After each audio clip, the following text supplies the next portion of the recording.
Agora pensa, eu tenho paciente que eu atendo que infartou aos 56 anos, homem, provedor da casa. E esse cara que trabalhava braçal na construção civil não consegue mais trabalhar agora. Então aquele pedreiro perde a renda de 4, 5 mil reais dele naquela época por mês. Então quem perde a renda é a família. E se a família perde a principal fonte de renda, que é, no caso, a maioria das vezes o homem, o dinheiro que pagaria a faculdade de um filho vai pagar o remédio do pai agora. E aquela família como um todo, ela perde o poder de ascensão e melhoria e prosperidade porque teve uma doença que é potencialmente prevenível e irreversível. Eu acho que falta muito o médico entender, primeiro, que é possível reverter o diabetes tipo 2, que não é a cura, mas é a reversão de um adoecimento. E eu descobri, para minha tristeza e felicidade ao mesmo tempo, que 85% dos meus pacientes, eles faziam uma consulta única, paga, particular, retornavam e não voltavam mais. Então ali eu tinha duas hipóteses. Ou eu era ruim, eu não queria acreditar nisso, ou eu não tinha desenhado um modelo de atendimento que atendesse a demanda desse paciente. Lógico, eu estava atendendo de tudo.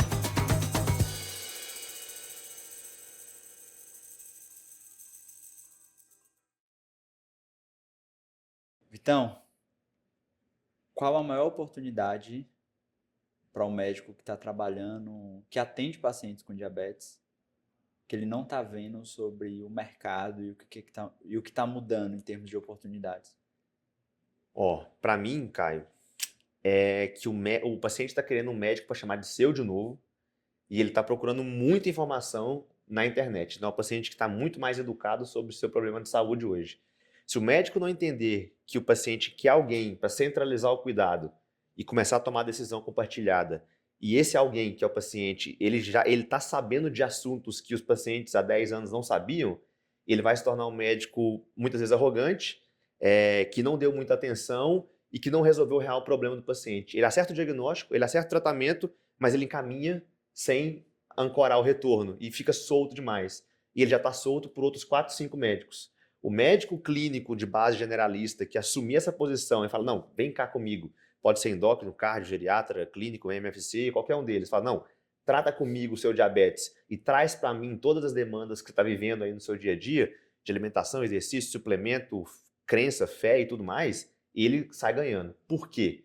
Porque mesmo que às vezes a gente não consiga trazer uma grande melhora no diabetes, a melhora de percepção de cuidado aumenta muito. E esse público 45 mais, eu tenho visto no meu consultório que eles estão pagando muito por isso. Pelo simples fato de ir num médico que sabe quem eu sou, que me escuta, mesmo que para nós médicos sejam coisas que não fazem tanta diferença é, ali na conduta, mas o simples fato de dar espaço para ouvir e amarrar isso bem, abre o bolso, no bom sentido do paciente, e ele fideliza, retorna. E naturalmente, a gente tem vários estudos mostrando isso, o simples fato do paciente ter um segmento mais próximo e ter mais contatos com o médico já melhora o marcador de saúde. E ao longo do tempo ele melhora, melhorando, é o melhor marketing que tem para você. Porque ele melhorou, ele fala que foi no Dr. Caio, que é muito gente boa, que me ouviu e melhorou minha glicose, e aí começa esse ciclo positivo no seu consultório. Então eu já tinha essa impressão, por observar meu pai no plano de saúde, sendo pipocado de especialista em especialista. E aí, quando ele encontrou um cardiologista, Dr. Alessandro, que é esse médico que faz esse meio de campo, eu vi que ele ficou mais. E aí ele conseguiu evoluir em vários outros marcadores ali, que ele não estava conseguindo evoluir antes. Eu falei, tem coisa aí. E aí eu trouxe isso aí para tipo 2. Maravilha. Turma, a gente está aqui hoje com Vitor Miranda, médico do esporte pelo IANSP, e mais importante do que isso, um amigo que foi inspiração grande para mim, né? Eu comecei lá o consultório, sonhei com um consultório de medicina de família, não conhecia ninguém que fazia isso, né? Que vivia disso, e na época o Vitor era a principal referência, caminhou junto comigo durante bastante tempo ali próximo, enfim, e agora ter ele aqui também na comunidade, né, da tribo Sou da aluno MEV MEV aí, ó. Fazendo ciência e, do comportamento lá. e agora aqui. Cara, conta um pouco pra gente, você fez medicina do esporte, Foi. uma especialidade que geralmente está associado muito ao desempenho esportivo, Uhum. enfim, e você foi por um caminho que é mais incomum, que é lidar com um paciente com doença crônica e tudo. Sim. Como é que você chegou até lá? O que é que você utilizou como critério para essa escolha? Conta um pouco da trajetória que você construiu em relação a isso. Bom, eu brinco que eu fiz medicina esportiva na época que não era moda ainda, né? Eu sempre quis cirurgia, eu fiz tudo na minha faculdade de cirurgia, mas aí quando eu comecei a entender o que o cirurgião faz no seu dia a dia, que não é só a parte interessante da cirurgia em si, tem o pré e o pós, falei, cara, isso aqui não é muito pra mim, vou procurar outras áreas. Tem uma tia que é dermatologista, tentou me convencer, não deu certo, não rolou. E aí eu fiquei meio na dúvida, eu estava fazendo uma viagem, eu gosto muito de viajar, nessa viagem pesquisando, eu vi que uma entrevista do Runco, o médico da seleção brasileira de futebol, né, na época, ele falando que o melhor caminho para o médico do esporte era a residência. Eu falei, pô, tem residência disso? Comecei a procurar, não me lembro bem, eu acho que a USP e a Unifesp estavam assim na primeira, segunda turma de medicina esportiva, e eu prestei no ano seguinte e fui segunda turma do IANSP. Me formei como médico do esporte ali, e eu brinco que eu me formei atendendo de tudo, né? Eu comecei o consultório cedo, eu comecei no final do R1, meu consultório particular, bem precoce, porque um amigo de Patos, estava nos seus 40 e poucos anos, o Niltinho, grande abraço Niltinho, que me estimulou literalmente falando aí, ele me pediu consulta 3 meses seguidos. Doutor, me atende, você está aí fazendo medicina do esporte, minha pressão está subindo, o médico falou que eu preciso me cuidar melhor, que eu tenho que fazer atividade física e aqui não tem ninguém para eu ir. Eu sei que você está aí, eu quero uma consulta. Mas eu não tinha consultório, não tinha nada, não sabia quanto cobrar, aquela coisa toda, né? Enfim, cobrei R$ 250, a consulta de 3 horas, foi a consulta mais longa da minha vida, todas as inseguranças do mundo, e comecei a atender. Ao longo do R2 eu fui atendendo mais, mas naquela época eu atendia de tudo.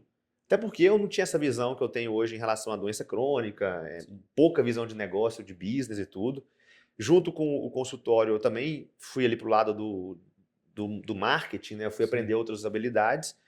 Resumindo muito essa história, o meu consultório seguiu generalista na medicina esportiva, então eu atendia desde criança que não tinha curva de crescimento adequada, que o pai achava que era falta de comida e treino, Caramba. gestante com diabetes Quase gestacional, MFC, pô. obesidade, não, eu brincava, era MFC particular, obesidade, idoso caindo, sarcopenia, eu na época fazia triatlo, então tinha uma galera do triatlo, corrida, natação, crossfit, maromba, futebol, tinha de tudo, que dificulta muito o consultório, né? Não dá pra ser bom em tudo. Mas o consultório ia, emagrecimento e tal. Ao mesmo tempo comecei a estudar um pouco de negócio. E eu lembro que tinha uma reunião que a gente estava nesses masterminds da vida aí, e aí um cara me perguntou assim, qual que é a recorrência dos seus pacientes no consultório? Eu falei, eles vêm geralmente 2, 3 consultas no ano. Ele, não estou te perguntando quantas vezes ele tem que voltar. Eu estou te perguntando de fato qual é o retorno dos seus pacientes da sua consulta. Aí eu falei, não sei. Ele falou, então você tem que saber. Aí eu peguei uma prontuário da época, puxei os anos lá, 2, 3 anos de consultório, eu acho, 2 anos de consultório, baixei o nome de todo mundo, tá, pro CPF, eu vi quantas vezes repetia e estimei ali, e eu descobri, para minha tristeza e felicidade ao mesmo tempo, que 85% dos meus pacientes, eles faziam uma consulta única, paga, particular, retornavam e não voltavam mais. E só 15% tinha feito duas, acho que 12% tinha feito duas e 3% tinha feito mais de duas. Então ali eu tinha duas hipóteses. Ou eu era ruim, e eu não queria acreditar nisso, talvez tinha um pouco da experiência ali, ou eu não tinha desenhado um modelo de atendimento que atendesse a demanda desse paciente. Lógico, eu estava atendendo de tudo. E eu comecei a analisar um pouco mais e tal, e aí minha avó é diabética há 30 e tantos anos, eu já estava começando a cuidar dela, e eu trouxe a glicada dela de 9,5 para casa na época ali uns 6,5, 7, só com estilo de vida, alimentação e exercício, eu ajustei um pouquinho o remédio, quase nada, e eu vi que isso repercutiu muito. E eu comecei, nesses pacientes que eu ajudava a emagrecer, começou a vir paciente que emagrecia, mas tinha um triglicéridozinho meio alto. E eu comecei a ancorar resultado em cima de triglicérides, não só peso. Aí daqui a pouco veio um acima do peso, hipertenso. E eu comecei a puxar na hipertensão. E aí, melhorando esses marcadores de saúde, meio que boca a boca foi trazendo não só a estética, não só o esporte para o meu consultório. Começou a trazer doença crônica. Eu brinco que assim, o segundo para o terceiro ano do consultório foi um consultório mais de doenças crônicas não transmissíveis, especialmente síndrome metabólica. E aí eu falava de tudo no Instagram. Falava de hipertensão, obesidade, diabetes, colesterol, blá blá. Mas aí eu fui, ao longo do tempo, vendo que a matemática do diabetes era mais fácil de eu provar um resultado. Uma vez que você medir a pressão do paciente, se ele estiver nervoso, você perdeu o resultado todo Sim. por causa daquilo ali, né? O diabetes não, glicado é glicado. Então eu comecei a montar ali, ancorar planos de acompanhamento de 3 meses, que eu prometia, entre aspas, né, uma expectativa de resultado, e eu fui vendo que o paciente gostou demais disso. E aí, resumindo aqui, para a gente não ficar tão longo na pergunta, acho que 1 ano e meio depois eu reanalisei a recorrência do consultório. E aí eu tive exatamente o contrário. 85% dos meus pacientes estavam dentro de algum plano de acompanhamento, de 3 ou 6 meses. Porque agora eu tinha criado uma linha de cuidado para ele, muito embrionária, enfim, estava aprendendo a fazer isso ainda, Mas ali eu já tinha percebido que era isso que eles queriam. Então, além de dar mais resultado, do ponto de vista de negócio também foi muito bom, porque meu consultório, pum, ele ficou forte rápido e recorrente, os mesmos pacientes voltando a cada 3, 4 Menos meses, demanda após tudo consulta, né? facilitou. Cara, É fácil para mim, é fácil para a secretária, é fácil para todo mundo, porque são pessoas de casa. sim. E as próximas consultas, elas são muito mais fáceis, porque eu já falei com ele 4 vezes. Então não tem muito segredo. Então foi isso, e antes disso também, eu lembro uma fase, e aí fica a dica aqui pro pessoal que tá apanhando no consultório às vezes e vê muita gente fazendo coisa errada por aí, fala, putz, mas o fulano tá me roubando pacientes. Na minha época de consultório surgiu aquele boom do HCG, depois do implante hormonal, depois da testosterona em gel, essas coisas que a gente Sim. vê que a cada 1 ou 2 anos surge uma moda nova, né? Agora é vender tirzepatida no consultório, né? Enfim.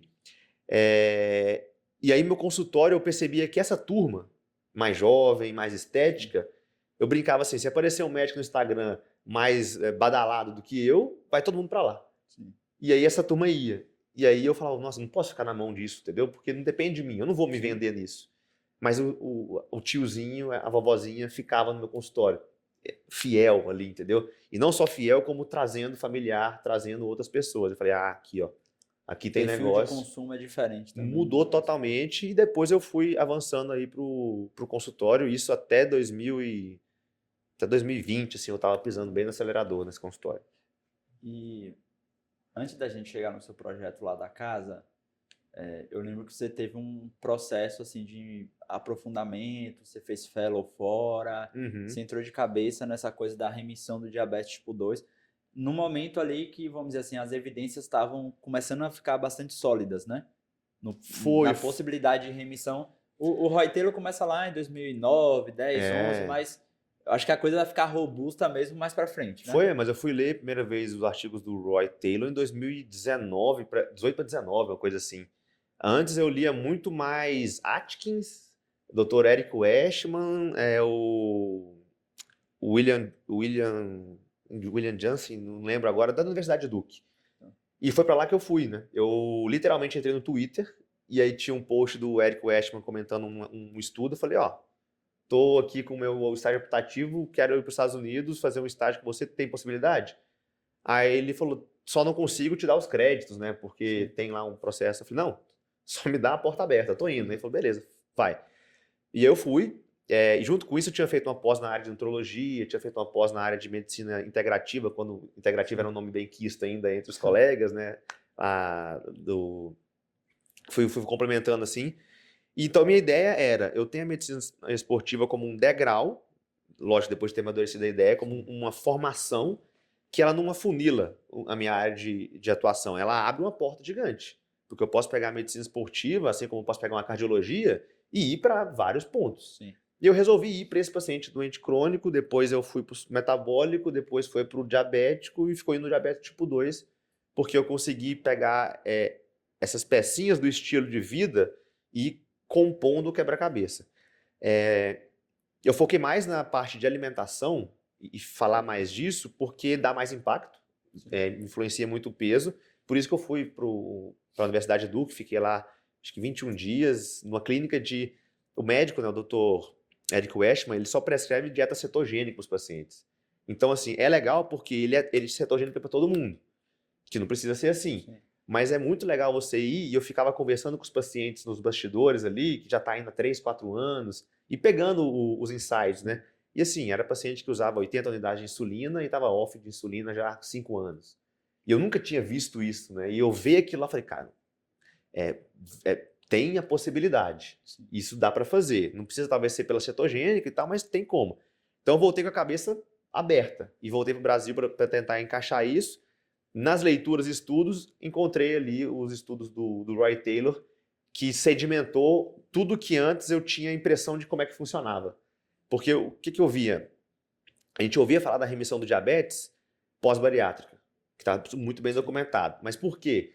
Ah, porque a cirurgia muda a secreção de incretinas, o GLP-1. Tinha teorias, mas não tinha a fisiopatologia do negócio. O Roy Taylor veio e falou, não, cara, é por isso e por isso, por isso. E ali ele meio que juntou todas as pecinhas do quebra-cabeça que na minha cabeça estavam meio bagunçadas ele montou um plano. E aí eu falei, pronto, aqui dá para caminhar. Aí se a gente quiser falar da remissão do diabetes, a gente vai longe aqui. Mas foi mais ou menos assim que eu me interessei por essa área, que eu me aprofundei nela. E eu acho que falta muito o médico entender, primeiro, que é possível reverter o diabetes tipo 2, que não é a cura, mas é a reversão de um adoecimento. Eu tô no SUS hoje, né? 2 dias na semana eu tô no ambulatório com os alunos lá. E eu brinco assim, ó. A galera chega, tem 3 semanas que eles ficam comigo só. Falei, vocês têm 2 objetivos aqui. Primeiro, vincular com o paciente. Se você não aprender a vender uma ideia para o paciente, você não vai ser bom em nenhuma área. Não interessa se você gosta disso aqui ou não. Se você for um cirurgião, ortopedista, se você souber vender a sua ideia para o paciente, você vai ganhar. E se você vender para um diabético, você é um bom vendedor, porque é difícil mexer com essa turma. E a outra é entender que é possível reverter o diabetes e como reverter. Porque quando eu formei, o aprendizado que eu tinha era doença crônica e progressiva. E de fato é, se a gente não cuidar. A célula beta vai falindo e já era. Mas o Roy Taylor mostrou justamente isso nos estudos dele, né? Resumindo muito. O paciente que está com a dieta hipercalórica por muitos anos, vai ganhando ali meio quilo, 1 quilo por ano, vai acumulando gordura visceral. Esse acúmulo de gordura visceral faz seu fígado aumentar a gliconeogênese e ficar resistente à insulina, por consequência, né? E o pâncreas, ele faz uma disfunção de célula beta por infiltração gordurosa, também é a mesma coisa. Então o que acontece? O paciente está aqui ganhando peso. Esse peso aumenta a gordura visceral no fígado e a gordura visceral no pâncreas. O fígado fica mais resistente à insulina e aumenta a gliconeogênese, então ele aumenta a glicemia basal. E o pâncreas, que tinha que resolver esse problema, liberando insulina, ele está incompetente agora, diminuindo a produção de insulina, piorando a glicemia basal e não respondendo a pós-prandial mais. É isso que é o adoecimento. Aí você sai da glicose normal, resistência insulínica, pré-diabetes, diabetes, insulina e complicações. 20 anos de doença. O Roy viu isso e falou, não, se a gente emagrecer esse paciente do ponto de vista visceral, fez isso por meio de dietas e tudo mais lá, a gente consegue uma coisa que ele documentou e nunca tinha sido documentada antes, que a redução da gordura visceral diminui a quantidade de triglicérides intracelulares ali, né? Fígado e no pâncreas. No fígado a gente sabia, esteatose hepática trata com emagrecimento. Beleza, diminui a resistência insulínica, diminui a gliconeogênese. Você viu mudar Mudou até o termo, né? No congresso agora de diabetes, eles acabaram de mudar o termo. Deixou de ser esteatose alcoólica, esteatose hepática não alcoólica, né? Eu vi. Mudou agora para alguma coisa metabólica, né? Porque não é por falta de álcool, é por excesso de calorias. É a toxicidade da caloria em excesso. Mas aí no pâncreas que está o grande ponto. A gente sabia que emagrecer diminui a esteatose hepática, diminui a resistência insulínica, melhora a gliconeogênese, melhora a glicemia de jejum. Mas o pâncreas, quando ele emagrece, ele pela primeira vez ele documentou que aquela função das células beta em resposta pós-prandial, primeira fase ali da insulina, ele mostrou nos gráficos a retomada do potencial da célula. Então você tinha um pâncreas que tinha disfunção de célula beta, ele não respondia mais, a glicemia pós-prandial disparava, emagreceu ali em média 10% do peso, esse pâncreas que já estava ferrado voltou a trabalhar bem.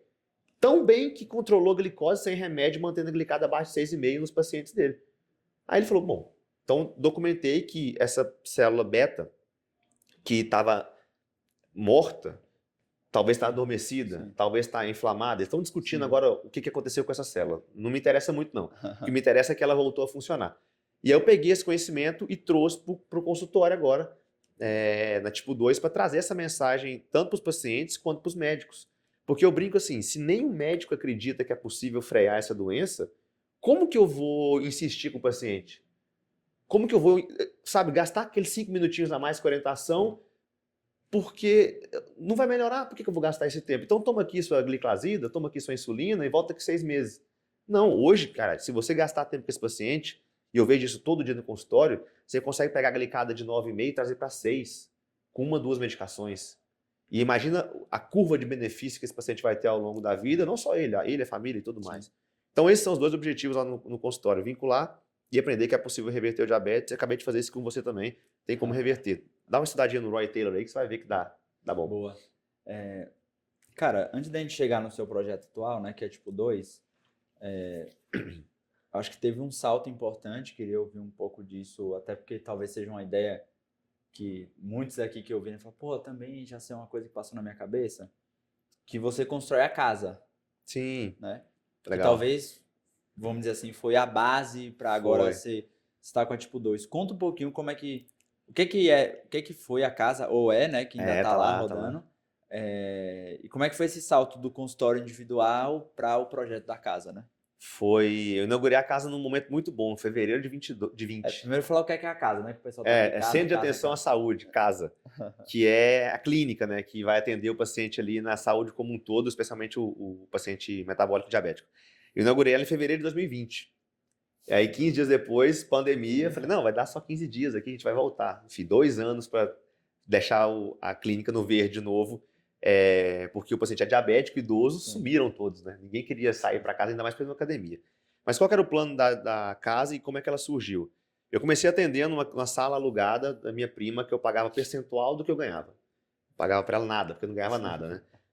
Não tinha cadeira nem mesa. Então, ela morava na esquina da casa dos meus pais, eu ia atender final de semana, eu pegava uma mesa do meu pai, a cadeira do meu pai, levava em 3 viagens, né? Uma Quem quer cadeira, outra fazer, mesa, faz, né? e atendia ali 2 pacientes por mês. Era assim que eu comecei meu consultório. Tomava bolo, enfim.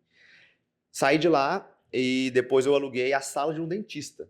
Eu aluguei a recepção de um dentista, porque era mais barato, tinha ar-condicionado, computadorzinho, fiquei lá nesse dentista, Dr. Flávio Mana, que é o meu dentista hoje. Fiquei lá 1 ano com ele, vindo de São Paulo para Minas, né? Uma vez por mês para atender ali, agora já 5, 6 pacientes no final de semana. No outro ciclo de evolução do consultório, indo para o segundo, para o terceiro ano, eu aluguei um apartamento. Aí, aluguel em Minas é mais barato, né? Eu aluguei um apartamento com 3 quartos, era a recepção, que era a cozinha, entre aspas, do apartamento, tinha uma copinha ali, uma sala que eu fazia ali a bioimpedância, já tinha conseguido comprar minha bioimpedância, dividida com outro colega, eu paguei metade, ele pagou metade, eu usava um pouco do mês, ele usava outro pouco do mês, vulgo Rubão. E depois a gente tinha uma sala que eu já imaginei um nutricionista, e aqui eu trouxe a primeira pessoa para me ajudar a atender junto, e a minha do consultório. E eu fiquei ali 1 ano e meio nesse consultório assim, aí já um consultório que fazia suas 20 e poucas consultas por mês. Se você fizer conta, né, 20 consultas a 350, R$ 400, não dá tanta grana assim. Basicamente eu estava fazendo o quê?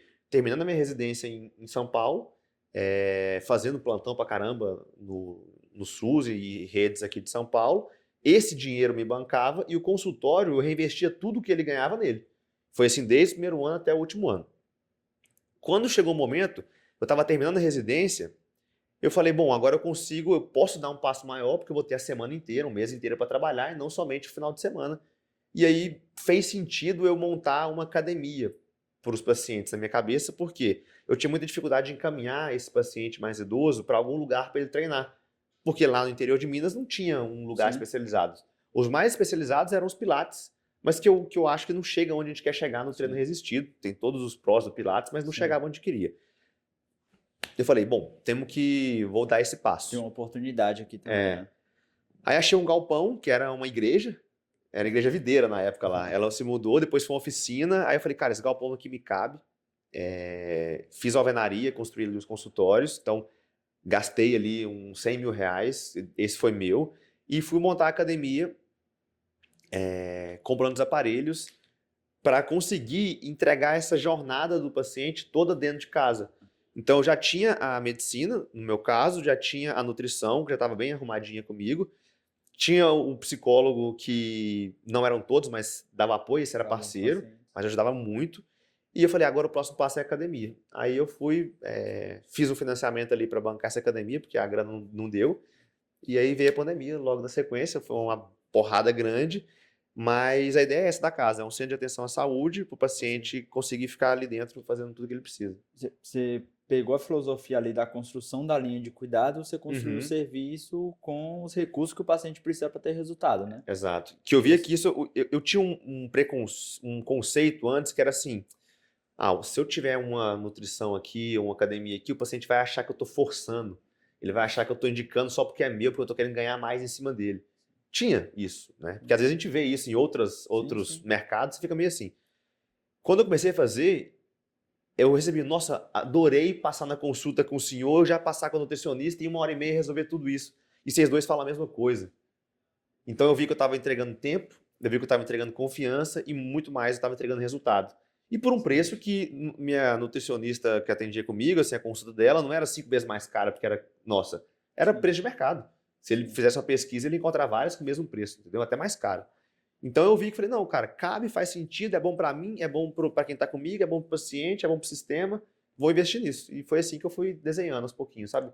À medida que eu via que o paciente precisava de algo a mais e que eu tinha que ter controle desse algo a mais para entregar mais resultado, eu me organizava para fazer isso acontecer, Maravilha. mesmo que demorasse um tempinho. E aí você passa alguns anos empreendendo na educação médica, né? Foi. Tem a oportunidade depois de, né, integrar ali junto com a AFIA, né, que é o maior ecossistema hoje de educação médica. E agora você volta O retorno. o retorno O retorno. Então, com a aí, tipo 2. qual que foi a história? Em 2019, a gente montou a Além da Medicina, né? Eu, Bernardo e o Michael, Sim. a gente começou a empreender, digital e tal. Então, pensa, morando em São Paulo, atendendo em Minas, dando plantão em São Paulo, com a casa, e fazendo Além da Medicina de noite, final de semana. Então, assim, era só trabalhava. Eu acho que era a fase de vida, era essa mesmo. A Mariana no meio da faculdade, não tinha tempo pra gente se encontrar direito. Cara, foi de Deus, assim, o tempo. Só que, 2020, como eu te falei, veio a pandemia. Quando veio a pandemia, a casa sentiu muito. O meu consultório, pelo perfil de pacientes, ele, bum, balançou. E a telemedicina não é o que é hoje, né? Hoje a tipo 2 é só telemedicina.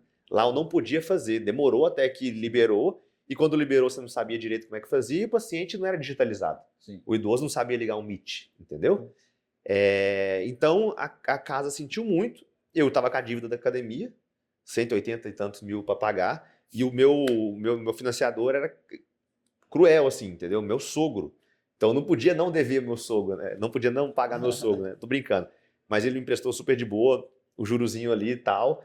Mas eu não queria ficar atrasando, não Sim. podia, né? Tinha moral para cumprir ali. O que eu fiz? Afundei no plantão aqui em São Paulo, na pandemia. Cheguei a fazer 10 noturnos seguidos. Porque o que eu queria fazer? Levantar toda a grana possível, já que o custo de vida caiu pra caramba, ninguém saía nem nada. Falei, cara, agora eu vou acelerar, vou ganhar dinheiro, vou pagar essa casa rápido. Foi o que eu fiz. Era para pagar em 18 meses, paguei em 10, coisa assim. Legal. Nisso, o Além da Medicina, por eu ter diminuído muito o meu trabalho e tudo, também foi estimulado pela pandemia, porque tudo que é no digital foi estimulado.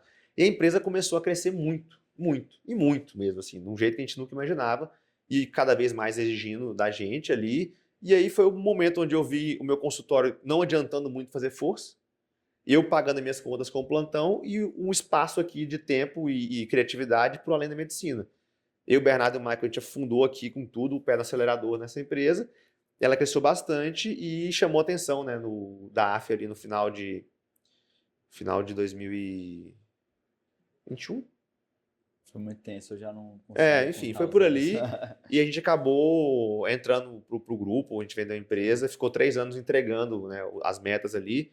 E essas metas todas, depois de muito bem cumpridas, elas acabaram agora no início do ano, no 25. Legal.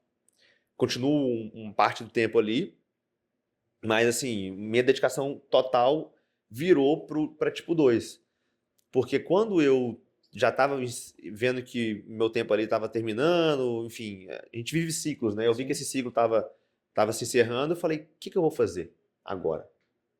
E aí o empreendedor não consegue ficar quieto, né? Não, aposentar assim, nunca pensei não e tal, mas eu falei, cara, o que eu vou fazer agora? E aí, pô, pedindo muito pra Deus ali, conversando assim, sabe, eu fiquei uns 9 meses nesse pensamento e sem pressa nenhuma pra decidir também, Sim. porque não podia nem decidir nada na época, né? Mas aí foi ficando mais claro, falei, cara, eu vou voltar a falar de diabetes.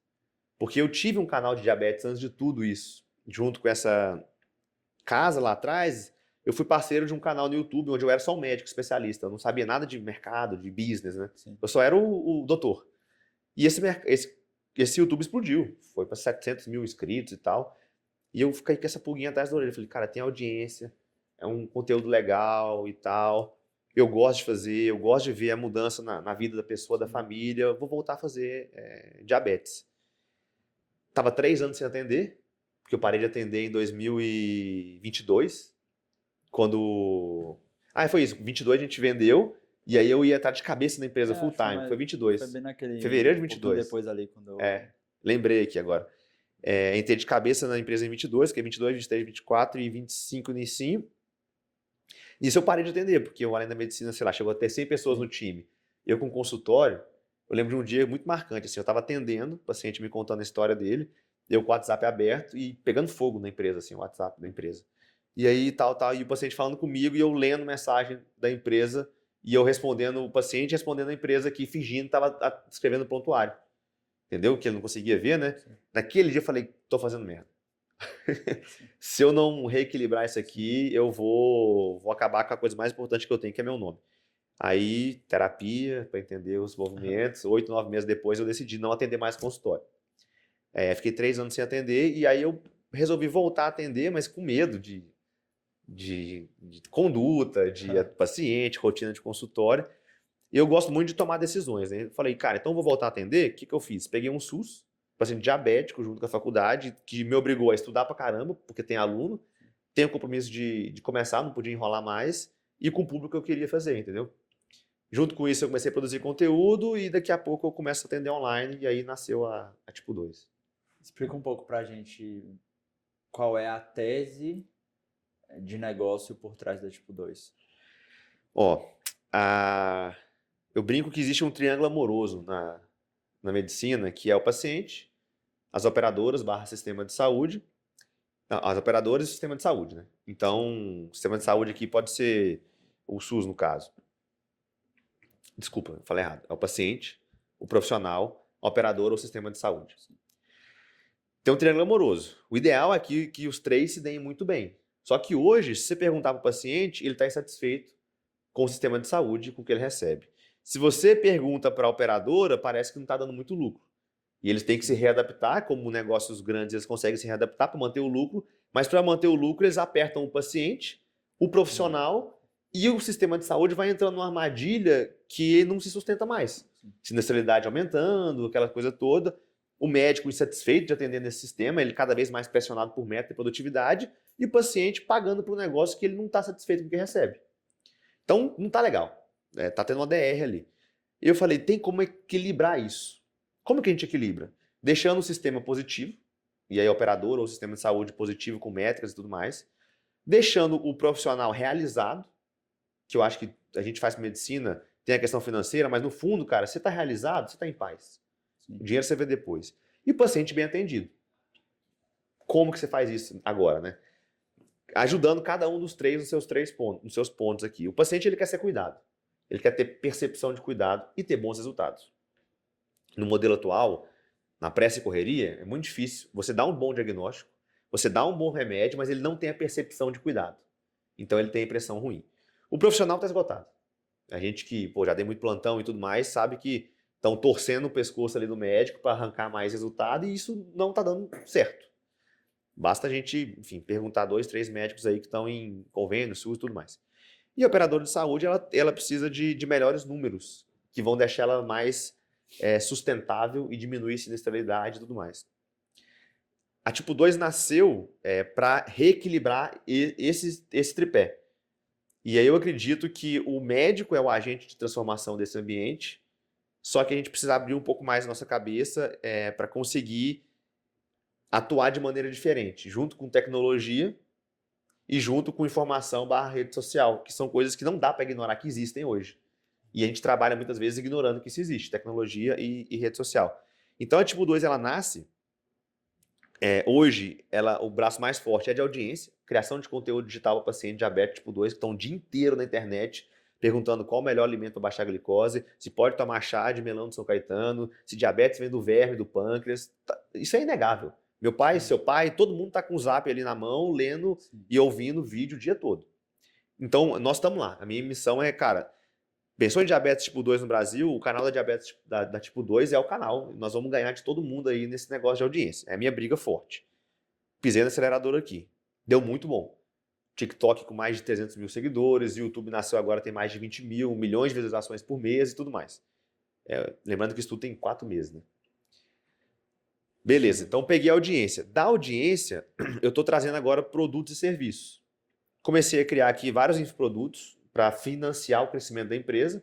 Então tem um e-book de R$15, R$20, R$30, que é para aquele paciente que ouviu um vídeo meu, achou interessante, eu vendo para ele uma solução rápida para ele se educar sozinho em casa, com um preço super acessível. Tá legal, tá vendendo super bem.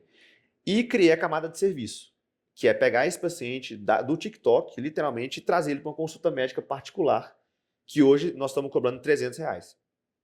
Qual que é a tese aqui? Essa consulta vai ser mais barata. A minha ideia é que ela fique R$ 200.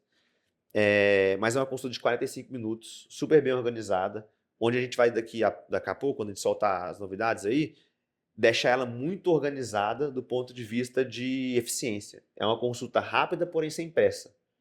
Ela é rápida porque o médico não tem que usar prontuário mais, ficar escrevendo nem nada. Antes do paciente entrar, ele já preencheu um formulário que já imputa vários dados e já meio que categoriza esse paciente em score de risco, algoritmos e tudo mais, e o médico já entra na consulta meio sabendo que ele vai receber. Sim. E no final da consulta, baseado no que ele ouviu de exame e tudo mais, ele já também tem condutas sugeridas que ele pode aceitar ou não para o paciente. Sem contar que o paciente, no WhatsApp, quando ele manda mensagem para o médico, esse WhatsApp alimenta um banco de dados que alimenta o prontuário. Então, se ele me manda a glicose, a pressão e o peso todo dia, eu já vou alimentando o prontuário e no intervalo eu já crio uma tendência e eu posso alertar ele que ele está indo bem ou mal, e se ele mandar um número fora do padrão, eu entro em contato com ele para a gente resolver isso rápido.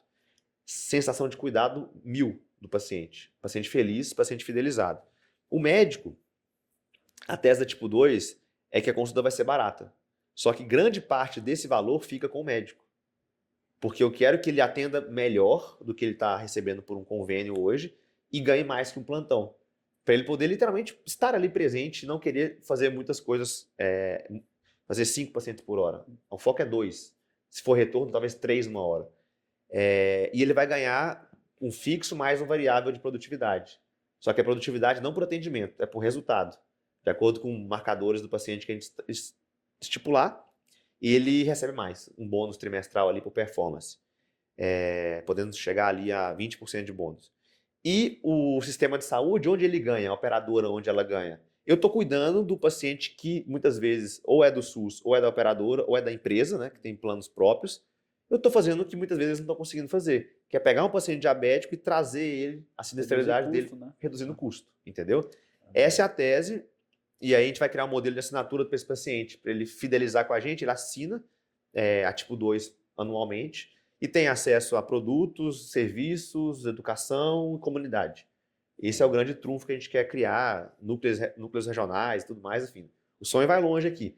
Mas o que a gente tem hoje é isso, a audiência já se consolidando, os serviços começando a escalar, a nutrição entrou agora, essa semana na empresa, e daqui a pouco eu vou ter mais ali planos de cuidado e tudo mais para o paciente.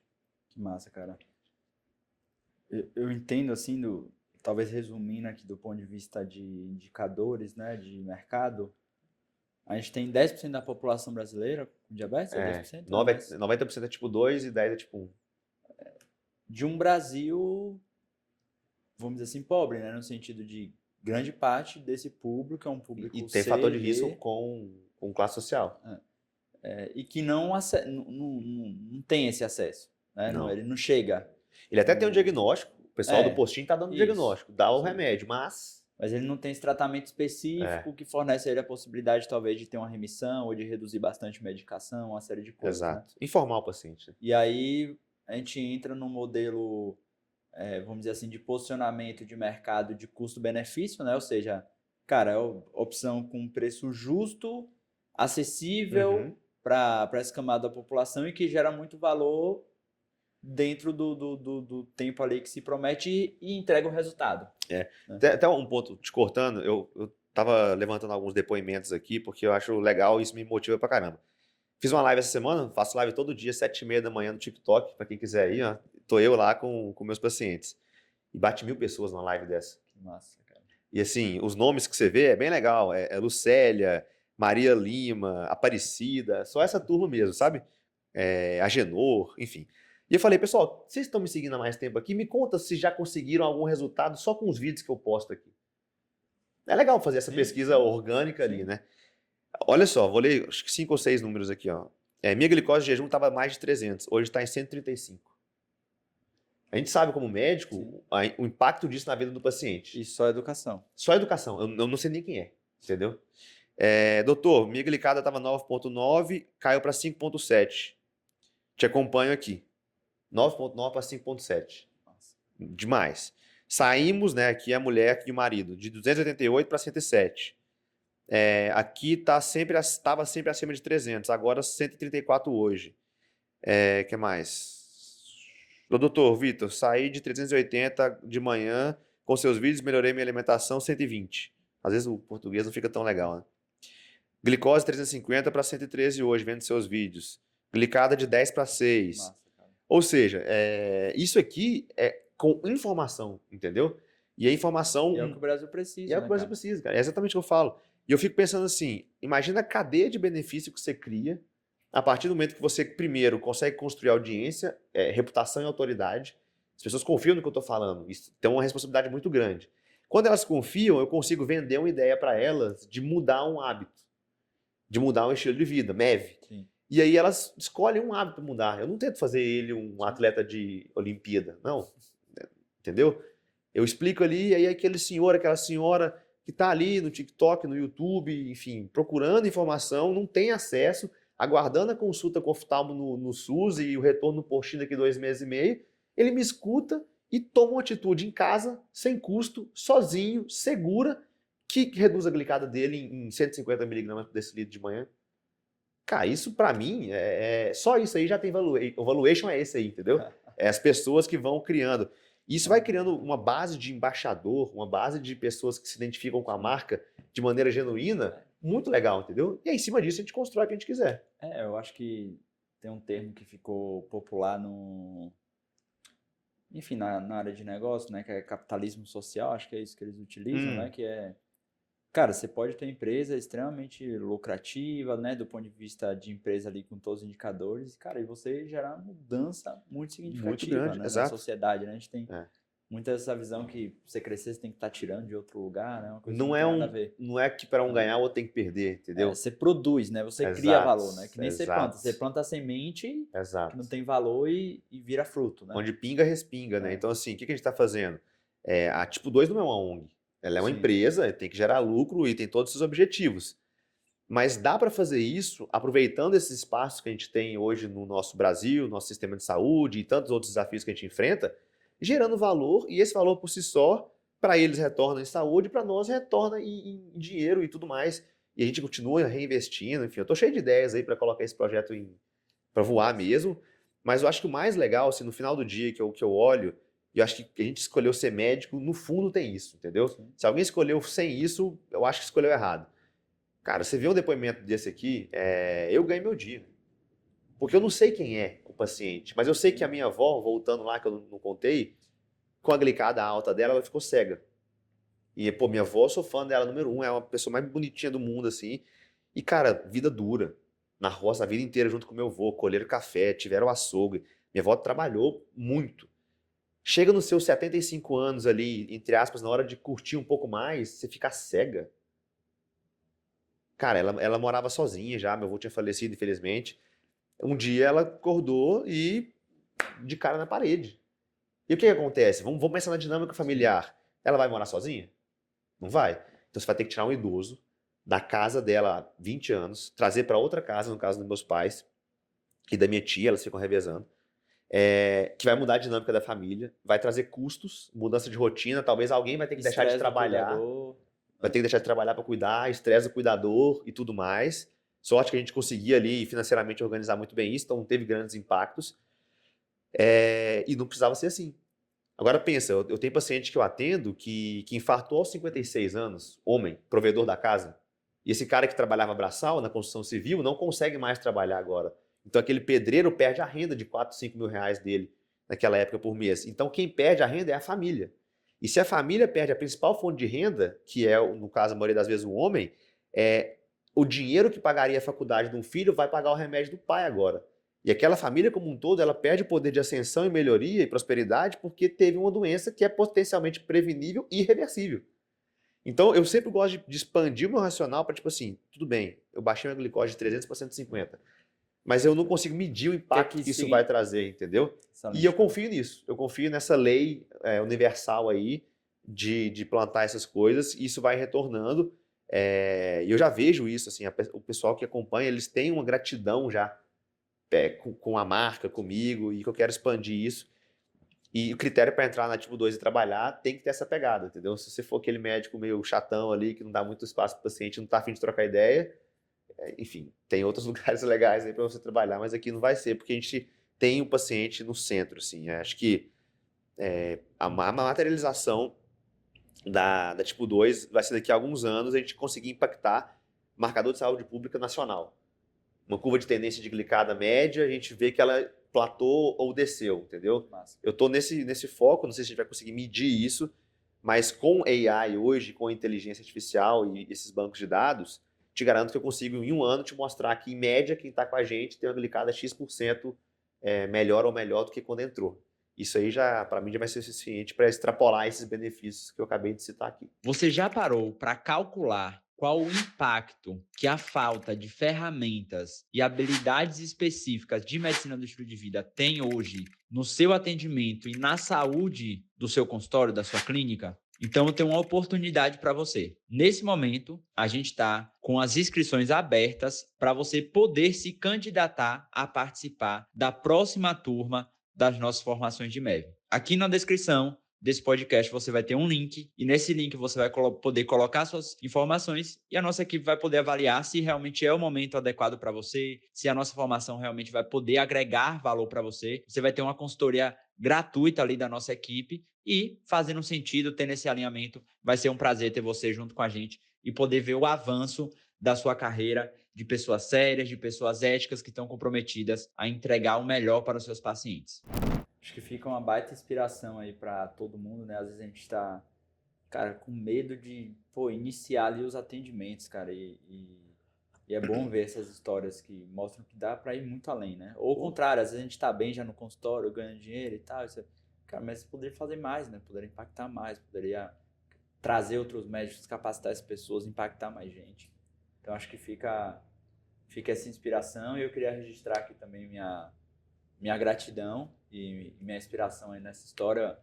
Estava ali nos bastidores em parte dela e sem dúvida impactou muito também no projeto aqui da MEV Brasil. Show. Então sabe que além de seu amigo, sou seu fã e Tamo obrigado junto. por estar aqui com a gente. Pô, eu fiquei felizão, cheguei até, acho que era o Matheus que estava filmando lá embaixo, aí estava falando com o aluno, aí começou a tirar foto, falei, vem cá, filma aqui. E eu deixei uma mensagem para você lá, depois você escuta, mas resumindo eu vi o Caio, né, no início da residência, ele já queria fazer consultório particular na época de saúde do sono, né? Então você já vê que tinha ali uma formiguinha, né, mexendo. Depois eu vi a MEV nascer, e quando eu cheguei aqui hoje, o impacto do evento, com o perfil de médico presente no evento, né? Um cara muito bem formado, especialista ali, os seus 45 mais. Isso aqui é muita força médica junto, sabe? E eu acho que é daqui, né, da MEV Brasil, que vai sair grandes iniciativas para a gente conseguir melhorar a saúde do Brasil como um todo. Porque eu falo assim, ó, governo não vai melhorar a saúde, operadora de saúde não vai melhorar a saúde, o SUS não vai melhorar a saúde. O agente de transformação da saúde brasileira é o médico. É a gente que consegue, no nosso microambiente ali de trabalho, seja no plantão, na UPA, onde quer que seja, melhorar. Só que a gente delega isso, entendeu? Só que se você fizer melhor o que você faz, isso contamina positivamente. E nós somos muitos médicos no Brasil hoje. Se cada um fizer um pouquinho melhor, o sistema melhora. Agora, se a gente atende com pressa e pede ressonância, eu faço mal para o paciente porque eu não examinei, eu faço mal para o sistema de saúde porque vai custar caro esse exame, e ele vai voltar daqui 6 meses sem melhora e vai ficar custando pra caramba. Então, assim, eu sei que às vezes não é fácil o dia a dia, né? A nossa profissão ela está sendo esmagada, mas se você ficar parado, você vai ser esmagado, normal. Agora, se você abrir a sua cabeça com novos conhecimentos, e a MEV está aí para isso, e começar a ressignificar o que você faz com inteligência e estratégia, cara, a medicina vale muito a pena no Brasil. Quem fala que não vale é porque ou tá reclamão, ou não consegue enxergar mais do que um palmo na frente da cabeça, entendeu? Olha para o lado, conversa com outras profissões, depois você repensa o que você está falando. E os médicos que, voltando, né, a oportunidade da primeira pergunta, que enxergarem que o paciente quer um médico para chamar de seu, e que o paciente não é o mesmo paciente de 20 anos atrás, é um paciente educado, informado, curioso e quer participar da conduta, entendendo isso aqui, seu consultório vai mudar, o resultado vai mudar, enfim, o seu microambiente muda e as coisas ficam melhores, beleza? Tamo junto. Esse foi mais um MEV Hack, podcast mais MEV do Brasil, episódio especial aqui no MEV Global. Um abraço. Valeu!